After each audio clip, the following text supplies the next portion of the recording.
Hey everybody, it's Jess here with Bless Jess. Thank you so much for watching for another video. So today is just going to be a chatty video because I feel like I haven't talked to you guys in forever. So if you don't know, my vlogging camera has, well, everybody's like, what happened? What happened? So if you missed it, my vlogging camera, my beautiful vlogging camera that I just got in January, got fruit punch spilled all over it. Hashtag mom life. And this is the reason why this go around I bought the extended warranty. Um, they're definitely not going to make their money off of our family. So it got fruit punch spilled all over it. It died. I had to send it in. They did fix it and are sending it back to us now. However, we're out of town. We're visiting David's mom and dad for the week. So it'll probably be next week before I get it. So darn. But anyway, I wanted to chat with you guys because I haven't talked to you in forever. And we have so much going on right now, y'all. If you don't know, my husband's a minister. We have 3 kids for the last 8, 9, 10 months, 9 months. We've been living with my mom and dad. Lots of things have happened. Lots of things. Too long to tell, and I need to do a whole video on like everything, a condensed version of everything that's happened since we moved in with them. We moved in with them because my husband got a job in the Birmingham area, and they could only pay him part-time to start out with, and we fully anticipated that we would be there, for a little bit. They would be able to start paying him full-time, and then we could move into our own home. So we lived with them we just were anticipating living for them for a little bit, saving up our money and being able to put a down payment down on a house and all of that. Well, the church ended up having to close, and I'll leave that video down below if you want to know more about that. But it was a really hard time for us as a family, very hard time. And then we went to a period of like, okay, what's next, God? What else do you have for us? And now my husband got a job in Indiana, and so we're moving. We're moving very soon to Indiana, and it's an absolute godsend that this church, these people, the pastors, I mean, amazing. We just are so excited. We love the area. And when we decided to take the job, we didn't even go there and interview for this position until it was like February 21st. I'm making this video on March 24th. So it's just been a little over a month. So much has happened in that month. Basically, we call the realtor, the 21st or so, or 22nd, 3rd, somewhere around about a month ago, and said, we need to find a house because we're moving here. And she was like, I don't have anything right now. And once you find a house, be prepared for it to be 60 to 75 days until you can close on it once we even find the house. So we were fully anticipating this process was going to take a while, and maybe the kids would be able to finish out their year of school in Alabama. We have a special needs child, and so like his transition and stuff is always like top of my mind. And God just completely, within 1 week of her saying she didn't have anything, the perfect house came available. And David went to see it, and he was like, this house is amazing. So I'm like, well, what do we do? And so we put in an offer. We offered less than what they were asking, a little bit less. And I thought they would just laugh at us because y'all know the housing market right now is definitely in favor of the sellers. And so they probably could have gotten more for it. But they accepted it, and we went and saw it, took the kids to see it, and we just love it. We just love it. And it's all moved so fast. It's empty. They're not living in it right now. And so we're able to kind of speed through all of the steps. We're in our final stages here right now. We have the inspection done, all the appraisal, all the stuff we have to do. Y'all know when you buy a house, it's like a million things. And right now they're in there was a few small things that came up during the inspection, so they're going to fix all that. And so we are set to close on our house next Wednesday, a week from today that I'm filming this. I don't know when you guys are watching this, but a week from today as I'm filming this, we're set to close on our house. And y'all, it has been such a long time coming. When we finally get the keys to this house, I think I'm just going to collapse into the floor and cry my eyes out because we did have a house before in Texas, and, my husband in ministry, it's just really hard because a lot of times you move around a lot. And we had this house for a few years. Nate was 1 when we moved into it, and Lucy was born, and came home to that house. And we moved when Nate was 4 and Lucy was 1. And so I remember David and I going back to our house after we cleared everything out, and we were about to move the next day from Texas. And I remember going to this house, and it's burned into my memory. I know it's burned into David's. I watched through every room and I just cried my eyes out because this house was like, it was like almost like who I was as a housewife and a mom. And it's just like everything I wanted was to be a mom and to have my house. And I loved it so much, even though it wasn't anything fancy or anything. But, I loved it so much. And my kids, all the memories we made when they were little, and I walked through every room and I cried and I cried and I just thought, what are we gonna do? Like we don't at that time we did, and that's a whole nother story. We didn't have a buyer for this house, and it was a bad process. I wouldn't ask on anyone. And so we walked through this house and I cried, just not knowing when our next house would ever happen because of the circumstances of this move. And I remember David just saying we're going to get another house. And I felt like God said in that moment, he said to me, like, you're going to get a house back. And I didn't know when or where, or if it would be like when I was 100. You'll get a house back when you're 82, but I couldn't see how it would ever happen again.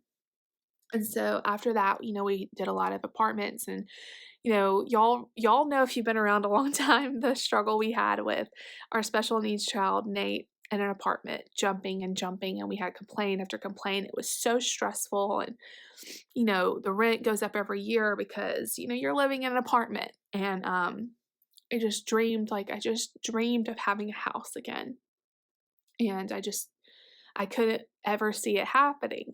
And because you have to save a down payment and all of this. And I'm like, how are we ever going to be able to save a down payment? Because we're putting all of our money into paying, expensive rent. And, David doesn't make a lot. I am a stay-at-home mom.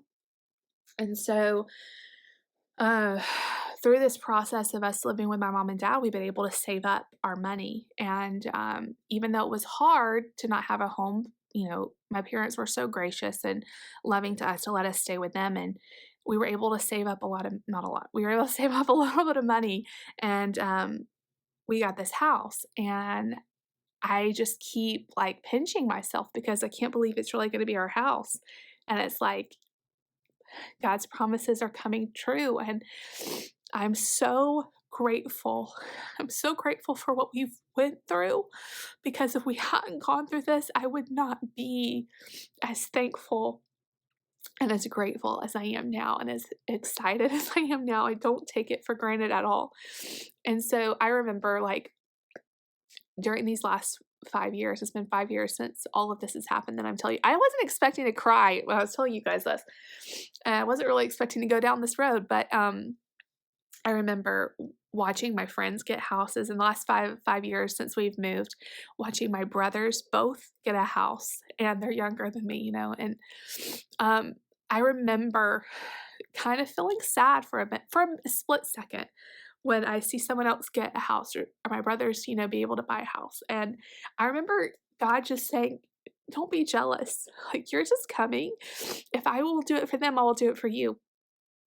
And I honestly felt after that happy for anyone else who got a house. And, just prayed that one day it would work out for us to be able to get a house. And just thinking about our kids growing up in a house and having a backyard. And to some people, it may not be a big deal, but to me, it was really important. And so everything so far has gone so smooth. And, I am just blown away. And that's why I say when we get the keys to this house, I'll probably be a hot mess, because I feel like it's a fulfillment of something God promised me as a mom, and crying through my empty house.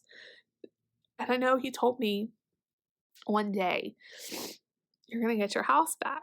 And that day is coming very, very soon. And it's so exciting. And I'm so grateful.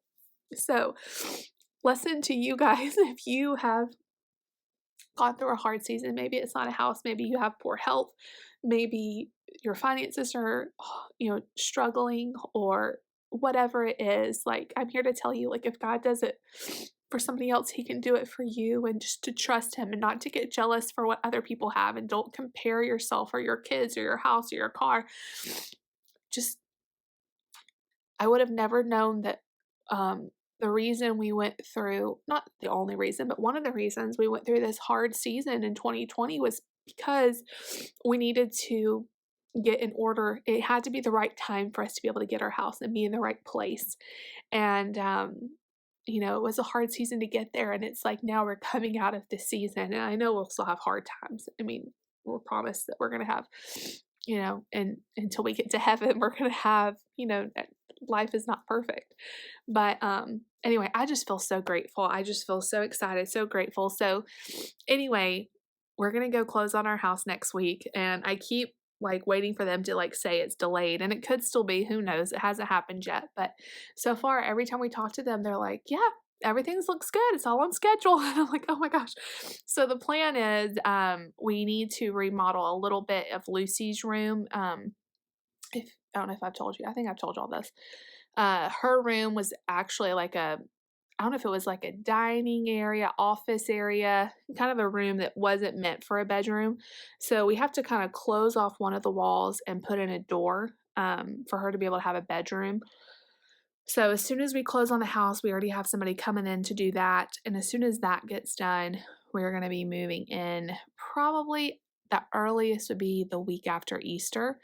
And the good thing about that is that hopefully we can get into the school this year and get the kids a little bit adjusted, let them, they'll only be there for like a month, maybe a little over a month, but before school gets out for the summer. But it'll kind of get our foot in the door with Nate.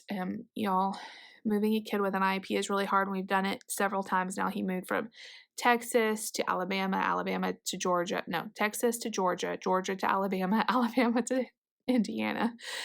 So he's kind of used to it, but get his IEP moved over and get him to meet his teacher and kind of get used to the new school. And so that when we start next year, we're not starting completely, new everything, so, I think it'll be good. We already have talked to the principal at his new school, and they're excited and waiting for us to move over so that we can get him in school, and Lucy too. So God's just like, even stuff that I haven't even thought of, God's just taking care of. We had somebody reach out to me that goes to our new church, and I was talking to her, and she's like, I'm a teacher. And then we found out through talking that she teaches at their new school. It's just so funny. And so we're just so excited for the doors God's opening. And like I said, I'm just completely blown away. So let's talk about how the week's gone since I've talked to you last. We are on spring break, and all the kids have colds. They all have colds. It's not COVID. It's not anything like that. It is straight, like it is a cold. Lucy had it first, and she's over it. And then Nate and Mark kind of got it at the same time. But Mark is littler, and it's harder for him to get rid of it. And so they kind of have a runny nose and a little bit of a cough. But they haven't had any fever. They've been playing, eating, all that. And anyway, so yesterday I just started. You guys ever get that feeling as a mom, like, okay, now is the time we have to go to the doctor? Like, okay, like there's just comes this point, and it happens to me with all three of them, and maybe it's just a mom thing, where it's like this God moment where it's like, okay, now's the time to go to the doctor. Like maybe nothing really has changed, but it's like, okay, now I want them seen now. So we're out of town. We're at, at David's mom and dad's house, and I get this feeling like, okay, Mark is not getting better. He's not getting worse, but he's not really getting better like the other kids. I want to make sure this isn't an ear infection or, COVID. I knew it probably wasn't COVID, but Anyway, you just can't be too sure. And so I was like, I need to get him seen. So I looked up, there's an urgent care just right down the road. And I was like, great, they take our insurance and everything. So I make the appointment and I take him in there and they look at him and go, oh, we don't see kids under 2. I'm like, oh no, I don't have a pediatrician here. You can't just walk into a pediatrician. And so basically my only option was to take him to the ER. But again, I had this gut feeling like, no, it's time to go to it's time to go get him seen. And so it was like 2 o'clock in the afternoon. The last thing I wanted to do was take him to the ER. But I had this gut feeling like it's time to get him seen. So we went, and of course I had to go by myself because they don't let only one person in with them. And having to take a 1-year-old to an ER, not fun because he wants to get down and get into everything. Like I said, he's still playing and all of that. And so trying to just keep him happy through all that. But it actually went really well. They were so nice to us, so nice. Basically, they did some tests and he basically probably has a virus. They ended up doing a chest x-ray too. And it did show like some junk, a little bit of junk in his lungs, which she said is probably just it's settling and him not being able to cough it up. And so they gave him a steroid and they gave him an antibiotic.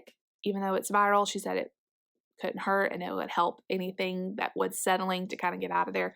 And they were so nice to us, and he's already feeling a ton better. Like he's still coughing a little bit, but he's so much better. The steroid helped so much. So Nate's almost better. So I knew like the other 2 got better pretty quick, but Mark kind of wasn't. And so I just want to be sure. So we survived our first ER visit with Mark. And this is also his first round of antibiotics. He's been very healthy. I'm very grateful for that. And, but anyway, that's where I was yesterday, was at the ER. And I was like, man, I should be vlogging this. At least I have somebody to talk to. So I just kind of like walked around in the room with him. You're in this tiny little room. And, oh, thankfully they moved really, really quick, probably because he was so like whiny and he just wanted to be out of there. They're like, get this child that's like really causing a lot of noise. I don't know. But they were really, really nice. And he had his still chest x-rayed and he did really, really great. So I was so relieved that it wasn't anything serious and that he has some stuff to help him get better. But that's where we spent, gosh, we were probably there for about 2 hours. And then the worst part about having a sick kid is going to the pharmacy, right? Like it is so annoying to deal with it. I'm sorry if you work in a pharmacy. I feel like there needs to be some kind of like sick kid pharmacy where there's like somewhere to, I don't even know what you would do, but it's such a pain to wait in the ER forever and then have to go to the pharmacy. But I knew like if I sent David out later, I just wanted to get it all done and get it in a system. So there was a pharmacy right by the hospital and I stopped there and it took forever for them to fill the prescription and there was a line. We got the antibiotic. He's had several doses and I think he's already feeling better. So yay. And he's been sleeping better. So that's a yay, except for him and Nate have been waking up about 5 a.m. So I've been going to bed with them at 8 o'clock and we've all been sleeping from like 8 to 5 a.m., which is, I'll take it. I'll take it. So anyways, that's what we've had going on. And I'm just so grateful. I couldn't even be sad about all the drama of all that because I'm just so grateful. And I know, so many people have so much worse than a cold, or virus. Their kids are in and out of the ER. And that we came in and there was a dad behind me that came in and said that his wife had just been taken by ambulance and he had his kids with him. And I just was like, oh my gosh, like bless their hearts. So I'm just really grateful that our kids are healthy, a little bit of a cold, but they're okay.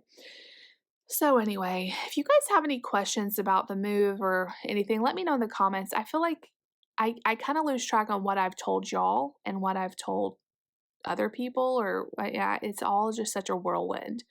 Everybody's asking me if I have an Aldi. Yes, our new city has an Aldi. It has a Kroger. We've been missing Kroger, and it has a Walmart Supercenter, so I will be good. It also has a Cato. It has a Maurice's. I love Maurice's. It's a smaller town. So this is a way smaller town than where we've lived before, which I love a small town, but it does have those things. It has a lot of Mexican restaurants. It has a big boy like, you know, Shoney's Big Boy. It has like some local places, a really good pizza place. And yeah, we're excited. I'm just excited to like get in a routine again because I feel like our life has been into a complete whirlwind. And so a routine of a meal plan and, you know, buying groceries and cleaning house and, you know, just that routine. I just love routine. And so I'm really excited. So anyway, we're going to be here all week. And then next week, David and I are going to go on Tuesday. We're going to leave and we're going to go up to Indiana. And then we're going to close on our house on Wednesday. And then I'll come back on Thursday. David has to stay through Easter, Palm Sunday. Palm Sunday. And then he'll come back. So that's why I'm so grateful that this house thing has gone so fast. Is David's had to go back and forth and back and forth and back and forth and back and forth and back and forth and back and forth. And so it makes it hard. We've really missed him, and I know it's really getting old for him. So he loves his new job. He's so excited, but the traveling back and forth is hard. So we're excited to all be together in our new house. So anyway, of course, I will be vlogging the move. You'll get a house tour. You'll get all of that. Hopefully my camera is back in my hands shortly. Anyway, I love you guys so much. I hope you enjoyed chatting with me, crying with me, and all of that. I love you guys. Hold tight. Hold tight to the promises God has given you. And don't compare yourself with others. And yeah, joy comes in the morning, right? So I love you guys. Thumbs up, subscribe, leave me a comment down below, and I'll talk to you later.